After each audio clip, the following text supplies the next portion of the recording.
'Twas the night before Christmas, when through the White House one creature was stirring, and it wasn't the spouse. The tweets were all flung out in dire despair, in hopes that St. Rudy might save his bad hair. His children were wrestling with thoughts in their beds, while visions of jail time danced round in their heads. Their ma in her Gucci and pa with a map were nettled to find no escape from their trap. When out on the south lawn there rose such a clatter, he sprang from his dread to see what was the chatter. He rolled to the window, all bully and brash, and then with a shudder, his face turned to ash. The moon on his chest made a strange orange glow, which caused him to bluster about objects below. Yet in spite of his blundering lies, it was clear that his miniature hoo-ha would soon disappear. The voice that he heard was loquacious, and so he knew in an instant it must be St. Joe. With fierce paralegals, Joe's enforcers, they came, and he muttered and stuttered and called them by name. On Nancy, on Bernie, you too, Mayor P., on Sonia, Elena, and Ruth Bader G.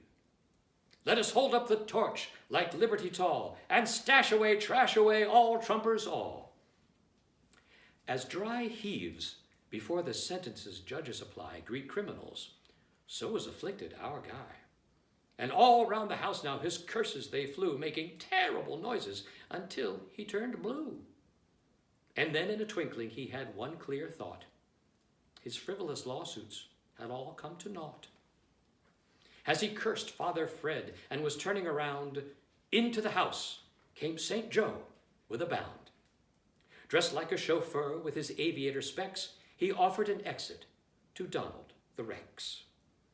A bundle of joy now that St. Joe was back, he kicked out the meddler and began to unpack. He may have been wrinkled and not very hairy, but still he had only 2 years on John Kerry. His friendly old mouth had a smile all aglow. What was left of his hair was as white as the snow. Nothing could darken the gleam of his teeth or the cheery resolve of the man underneath. He had a kind face and not much of a belly, and he seemed just the opposite of Machiavelli. It was time to dump Trump, said the jolly old elf, as he put law and science books back on the shelf. Such a regular man who was commonly bred soon gave Senate Republicans nothing to dread. And true to his word, he went straight to his work, rebuilding the broken things left by a jerk. Not letting us linger in desperate lows, he restaffed the government only with prose. He was well on his way like a true guided missile, propelled by the voters who chose a dismissal.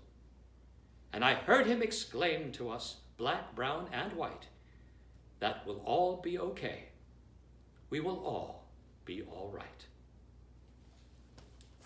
Happy holidays, everybody.